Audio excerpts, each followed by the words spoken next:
नमस्कार दोस्तों। कल यानी 21 जून 2020 को सूर्य ग्रहण लगने वाला है। वर्ष 2020 की बात की जाए तो यहां पर केवल दो ही ग्रहण लगने वाले हैं और उन दो ग्रहणों में भी दोनों के दोनों सूर्य ग्रहण होने वाले हैं। जी हां, वर्ष 2020 में चंद्र ग्रहण है ही नहीं और उन दोनों सूर्य ग्रहणों में भी कल यानी 21 जून 2020 को जो ग्रहण लग रहा है यही भारत में दिखाई देगा। जो दूसरा ग्रहण है वो भारत में दिखाई नहीं देगा। 14 दिसंबर को भी एक सूर्य ग्रहण लगने वाला है जो भारत में दिखाई नहीं देगा। तो चूंकि 21 जून यानी कल सूर्य ग्रहण जो लग रहा है वो भारत में दिखाई देगा, अतः इसका ज्योतिषीय और धार्मिक प्रभाव निसंदेह पड़ने वाला है। तो आज के इस वीडियो में मैं आपको यह बताने जा रहा हूं कि ये जो ग्रहण है इसकी अवधि क्या होगी, कब ये शुरू होगा, कब इसका मध्यकाल होगा, कब इसकी समाप्ति होगी, कब इसका सूतक लगेगा, क्या परहेज करना चाहिए और आपकी अलग अलग राशियों पर इसका क्या प्रभाव होगा। तो चलिए सबसे पहले मैं आपको यहां पर अवधि बताता हूं। 21 जून 2020 सुबह 10:14 पर इस ग्रह की शुरुआत होगी। यह मैं भारतीय समय अनुसार बात कर रहा हूं। सुबह 10:14 पर ग्रहण की शुरुआत होगी।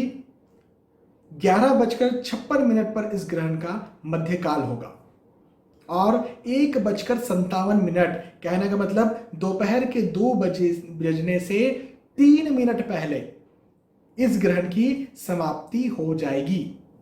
तो क्या कह सकते हैं, सुबह 10:14 पर ग्रहण शुरू होगा, 1:57 पर ग्रहण जो है वो समाप्त हो जाएगा। यदि हम सूतक की बात करें तो सूर्य ग्रहण का सूतक ग्रहण लगने से 12 घंटे पहले शुरू हो जाता है। तो उसका सूतक कब लगेगा, निसंदेह 20 तारीख के रात के 10:14 पर। सूतक क्या होता है? सूतक का मतलब यह होता है कि जो भी महत्वपूर्ण, जो भी पवित्र चीजें होती हैं, पवित्र वस्तुएं होती हैं, उन्हें नहीं छुआ जाता, उन्हें ग्रहण नहीं किया जाता। जैसे देव स्थानों पर नहीं जाया जाता, भोजन अन्न पकाया नहीं जाता, खाया नहीं जाता। जो वाटर के स्टोरेज होते हैं आजकल तो खैर कम हो गए हैं, लेकिन पहले जो मटके होते थे, घड़े होते थे, ऐसे वाटर के स्टोरेज जो हुआ करते थे उन्हें भी ऐसी कोशिश की जाती थी कि न छुआ जाए, या फिर जितना स्टोरेज जब तक सूतक चल रहा है, जब तक ग्रहण चल रहा है, तो थोड़ा सा वाटर जो है वो पानी जो है वो अलग कर लिया जाता था कि इतना ही इस्तेमाल करेंगे, बाकी जितना पानी जो स्टोरेज है उसे हम इस्तेमाल नहीं करेंगे या छुएंगे नहीं। तो आप लोग भी जितना हो सके सूतक में ये करने का प्रयास करें। जो भी महत्वपूर्ण चीजें हैं, जैसे आपके यहाँ अन्न का स्टोरेज हो सकता है, गेहूं का स्टोरेज हो सकता है, आटे का स्टोरेज हो सकता है, चावल, दाल, शक्कर, जो भी चीज़ें होती हैं आपकी रसोई में लगने वाली चीज़ें, वाटर स्टोरेज हुआ, जो यूज़ करने का वाटर भी, आपकी टंकी हो सकती है, ओवरहेड टैंक हो सकता है, जो भी वाटर है वहाँ पर आप सूतक लगने से भी पहले तुलसी का पत्ता डाल दें हर जगहों पर। चूंकि रात के 10:14 पर सूतक लग रहा है, अतः उसके पहले ही भोजन तो हो ही जाएगा। उसके बाद में आप कुछ ना खाएं, ये प्रयास करें। हो सके तो 21 जून 2020 यानी कल ग्रहण समाप्ति के बाद ही अन्न पकाएं और उसी के बाद ही खाएं, हो सके तो। और नहीं हो सकता है तो कम से कम जो भी आप अन्न पका रहे हैं या जो भी खा रहे हैं इवन, उसमें तुलसी के पत्ते का इस्तेमाल करें। वैसे तो मैं आप सभी को मना करूंगा, धार्मिक दृष्टिकोण से, ज्योतिषी दृष्टिकोण से अन्न पकाना सूतक में और ग्रहण में वर्जित है। तो उपवास यदि कर सकें तो कर लें, अदरवाइज बहुत ज़रूरी है, कोई गर्भवती महिला है, कोई बीमार है, बच्चे हैं, उनके लिए मैं समझ सकता हूँ करना पड़ता है, तुलसी के पत्ते का इस्तेमाल ज़रूर करें। बहुत ज़्यादा घबराने की ज़रूरत नहीं है। कई बार गर्भवती स्त्रियां हैं जो बहुत ज़्यादा घबरा जाती हैं, बहुत ज़्यादा घबराने की ज़रूरत नहीं है। आपको मैं एक बात बता दूं कि वर्ष में ग्रहण लगते रहते हैं, कोई भी व्यक्ति ऐसा नहीं है जो गर्भ में रहा हो और ग्रहण ना पड़ा हो। तो बहुत ज़्यादा घबराए ना, हाँ बाहर ना निकलें। ओम नमो भगवते वासुदेवाय इस मंत्र का जाप करें। ओम गृहिणी सूर्याय नमः इस मंत्र का जाप करें। सूर्य देवता के 12 नाम भी आपको लेने चाहिए। ये सिर्फ गर्भवती महिलाओं के लिए मैं नहीं कह रहा हूं, मैं हर किसी के लिए ये बात कह रहा हूं। काटने पीटने जो जो चीज़ें जैसे सब्जी वगैरह काटी जाती है या फिर कैंची से आप कुछ काटने का काम कर रहे हैं, इन कामों को भी खास तौर पर गर्भवती महिलाओं के लिए वर्जित माना गया है। वैसे तो सूतक लगने से लेकर ग्रहण समाप्ति तक हम भगवान का ही नाम लें, देव स्मरण करें तो ये बहुत ज़्यादा फलदायक होता है। कई तो सिद्धियां ग्रहण के दौरान ही कर ली जाती है। जो बड़े बड़े संत मुनि होते हैं या रहते थे, वो बड़ी बड़ी सिद्धियां ग्रहण के दौरान करते थे।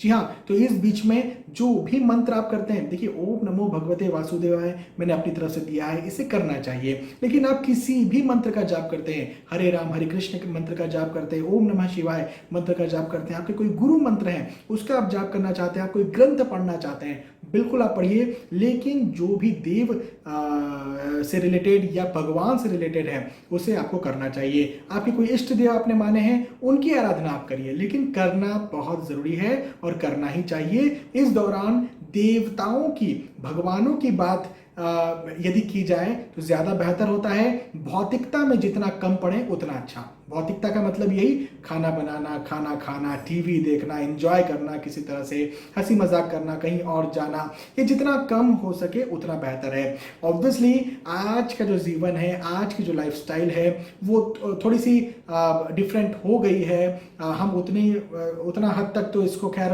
नहीं कर सकते हैं, लेकिन फिर भी चिंता का कोई विषय नहीं है। आप जहां पर भी हैं, जो भी कार्य कर रहे हैं, उस कार्य को करने के दौरान भी यदि आप हरे राम हरे कृष्ण मंत्र का जाप कर सकते हैं तो ये भी आपके लिए बहुत अच्छा होता है। अब मैं आपके अलग अलग राशियों के आधार पर इसका प्रभाव बता देता हूं। हालांकि साप्ताहिक आधार पर साप्ताहिक राशिफल आपको मिलते हैं, दैनिक राशिफल भी आपको मिलते रहते हैं। ये इन सब चीजों की गणनाएं करने के बाद ही आपको मेरे द्वारा दिए जाते हैं। लेकिन फिर भी एक संक्षेप में यदि मैं आपको इस ग्रहण का प्रभाव आपके अलग अलग राशियों पर बताऊं तो मेरे कैलकुलेशन के अनुसार मेष राशि के जो जातक हैं उन्हें यहाँ पर सम्मान प्राप्ति मिलने वाली है इस सूर्य ग्रहण की वजह से। प्रतिष्ठा में वृद्धि मुझे होती हुई नजर आती है। जो भी कार्य करते हैं उस कार्य में मुझे सक्सेस दिखती है। मेष राशि के जातकों के लिए सम्मान है, सक्सेस है, प्रतिष्ठा में वृद्धि है, उत्साह है। मेष राशि के बाद वृषभ राशि के जातकों की बात करें, थोड़ा संभल कर रहने की जरूरत है। स्वास्थ्य का ध्यान रखने की खास तौर पर जरूरत रहेगी। चिंता, तनाव, एंजाइटी जैसी स्थितियां निर्मित हो सकती है। जी हाँ, इससे बच के रहने की जरूरत है। मिथुन राशि के जातकों की बात करें तो भाई अपने स्वास्थ्य का ध्यान रखें। चिंता, तनाव, एंजाइटी आपको भी यहां पर हो सकती है, इससे बच के रहने की आपको जरूरत है। फिजूल में किसी और के काम में पड़ने से बचें। कई बार होता है कि दो जन कोई बात कर रहे हैं, उस बीच में हम चले गए, तो उससे आप थोड़ा सा इस समय बचें। मिथुन राशि के बाद कर्क राशि के जातकों की बात करें तो वाहन दुर्घटना के योग बनते हुए नजर आते हैं। लंबी यात्राएं इस दिन टालें, और यदि नहीं टाल सकते हैं तो कम से कम पब्लिक ट्रांसपोर्ट का सहारा लें या ड्राइवर के साथ जाएं, खुद व्हीकल ना चलाएं, चोट लग सकती है। कर्क राशि के बाद सिंह राशि के जातकों की बात करें तो देखिए यहाँ पर पति पत्नी विवाद मुझे बनता हुआ नजर आता है। पारिवारिक स्थिति में कहीं ना कहीं मतभेद हो सकता है, जिससे आपको बच के रहने की जरूरत है।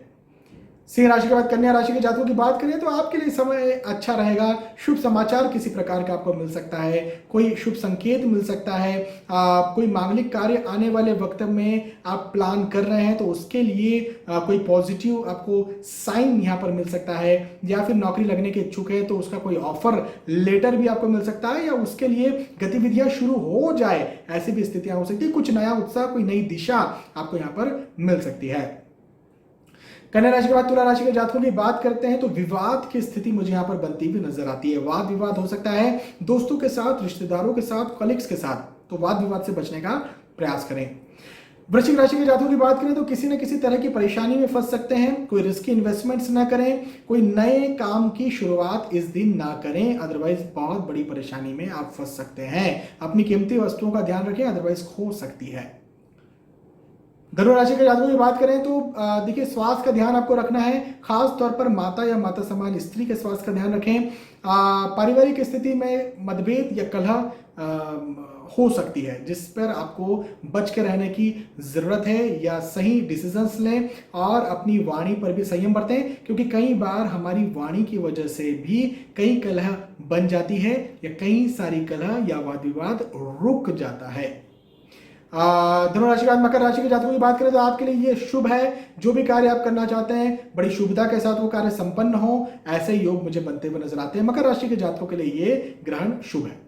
कुंभ राशि के जातकों की बात करें तो तनाव के माहौल, तनाव का योग मुझे यहाँ पर बनता हुआ दिखता है। चिंता की स्थिति बनती हुई नजर आती है। अपने स्वास्थ्य का ध्यान रखना आपको खासी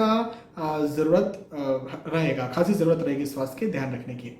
और फाइनली मीन राशि के जातकों की बात करें तो फिजूल खर्च यहाँ पर हो सकता है। रिस्की इन्वेस्टमेंट्स ना करें, शेयर मार्केट भूमि में पैसा ना लगाएं, ट्रेडिंग ना करें, तो ये आपके लिए ज्यादा होगा, अदरवाइज आप परेशानी में फंस सकते हैं। तो यहाँ पर मैंने आपको बताया मेष राशि से लेकर के मीन राशि के जातकों के लिए जो ग्रहण है, ये जो सूर्य ग्रहण है 21 जून को लगने वाला ग्रहण है, ये कैसा होगा। ये जो ग्रहण है इसका प्रभाव करीब करीब आने वाले 10 दिन 15 दिन तक रहता है। तो इस प्रभाव को उस आधार पर भी आप मान सकते हैं। खैर, मैंने जो भी बातें आपको बताई हैं ग्रहण या सूतक के दौरान करने की, जितनी हो सके उतनी करें। यदि नहीं आप कर सकते हैं तो कम से कम देव स्मरण और खास तौर पर हरे राम हरे कृष्ण का स्मरण जरूर से करें, जिससे कि आप न चाहते हुए कोई कार्य आपको करना पड़ रहा है तो उस पर होने वाले दुष्प्रभाव से आप बच सकें। आप एक कवर, आप एक अपने ऊपर एक प्रोटेक्शन चढ़ा लें हरे कृष्ण हरे राम मंत्र का। बाकी दूसरे कोई आपके इष्ट देव हैं या कोई और आपके गुरु हैं जिनका आप कुछ करना चाहते हैं तो वो भी आप कर सकते हैं। बैठ करके किया जाए तो बहुत अच्छी बात, नहीं बैठ करके किया जाए तो कम से कम जैसे भी हो सके चलते फिरते, लेकिन हरे राम हरे कृष्ण मंत्र का जाप जरूर करें या ओम नमो भगवते वासुदेवाय मंत्र का जाप जरूर करें। चलिए दोस्तों, आज के इस वीडियो में इतना ही। मुझे लगता है मैंने आपको ब्रीफली लेकिन बहुत अच्छी जानकारी देने का प्रयास किया। यदि आपको वीडियो पसंद आता है तो प्लीज़ इसे लाइक करें, इसे शेयर भी करें ताकि दूसरे भी इस वीडियो का फायदा उठा सके। आने वाले वीडियोज़ में, आने वाले एपिसोड्स में फिर मिलेंगे। तब तक के लिए आज के इस वीडियो में आपसे विदा चाहूँगा। नमस्कार।